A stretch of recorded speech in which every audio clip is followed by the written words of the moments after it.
Good morning, students. In the previous topic, we studied about sedimentation and decantation. We also studied that these undissolved material or the soil particles can be separated from the water by pouring it out into another container, and here we can get pure water. But sometimes it may happen that while pouring this liquid into the another glass, sometimes there may be that it's possible that some particles of the soil can come into this container, or you can say still there may be the water may be muddy. So how will we separate this muddy water, or how can you get pure water from this solution? So for this we move on to the next procedure, that is called as filtration. Okay, and filtration you all have seen is a common procedure in every house when your mother makes tea. You all have noticed that while preparing tea, what does she do? Your mother, she uses a strainer to filter the tea leaves to get pure tea. So that is a method of filtration. So in the same way, for muddy water also, muddy water can be separated from the water by the procedure of filtration. And how is filtration done? This is the apparatus which is used for filtration. Okay, for filtration we can use filter paper. Filter paper is a paper, as you can see in the figure, it has got very tiny pores on it. The pores on the filter paper are very tiny, so the muddy water can be very easily separated.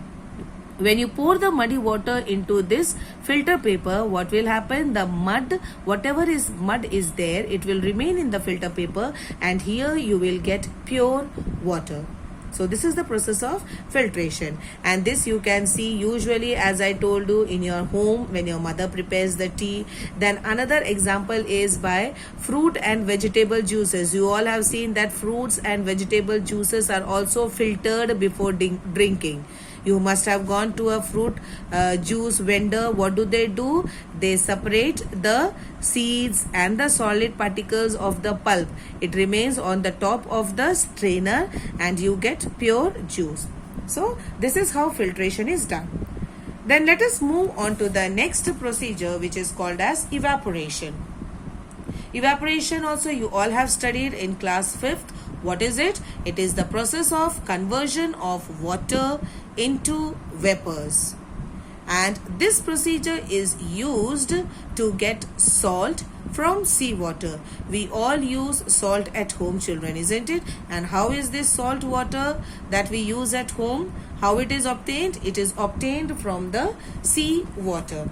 Okay, how is it obtained? See, as you can see in the figure, the sea is there, and at the sea, that is at the beach, okay, the bank of the sea or at the beach, pits are made like this. You can see pits means very big, jo bade bade gadhe hote hain, they are called as pits. They make the pits like this, and in the pit what happens?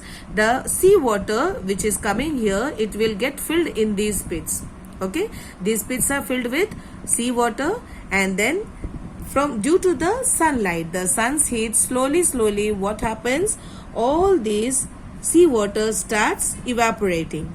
Okay, the seawater starts evaporating, and what is left behind? You get salt. Salt is left behind, and further these salts are purified by taking it into the factories. They take it to the factory, and there that is further purified. Okay, so salt can be obtained from seawater by the process of evaporation. Clear, children? Now what happens? Till now we have studied that all these are single methods. To obtain salt from seawater, we are using evaporation. To get tea or to separate muddy water, you can use filtration, isn't it? Then to separate chaff and wheat, we are using winnowing. To get pure atta, we are using the process of sieving. Now what happens? Sometimes we may have to use more than one methods. isn't it? For example, if I tell you to separate a mixture of sand and salt, how will you separate a mixture of sand and salt? You cannot separate this mixture of sand and salt by one method. What will you have to do? First, you will have to take water, and then in water you will have to dissolve both this sand and salt. Okay, after dissolving sand and salt, can you tell me what will happen? Will the sand dissolve in water? No, the sand will not dissolve in water. You have to mix it and you have to leave it for some time. Okay, now what will happen? All the sand will settle down at the bottom, and this water will be salty water, isn't it? Because the salt has dissolved in it, but the sand has settled down. How can you separate sand? First, how can you separate the sand from this salt water? You have studied we can separate it by the process of sedimentation, and then by the process of, this is sedimentation, it has settled down, and then by using the process of decantation we can separate this salty water. We can separate this salt water. The sand will remain at the bottom. Okay, then the third procedure that we have to use. Now what is this water left? We have separated the sand. What water is it? This water that is left, it is salty water, isn't it? How can you now separate salty water? You can separate salt and water by the process of evaporation, isn't it? How can you evaporate? You can take this water, you can put it in a container, and you start heating it in a container. You start boiling it, the water will start boiling, and what will happen? Slowly the water will get evaporated, and what will be left at the back? At the back, salt will be left.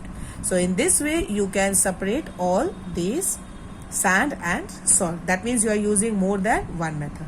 I hope, children, it is clear to all of you. The rest we will do in the next topic. Thank you.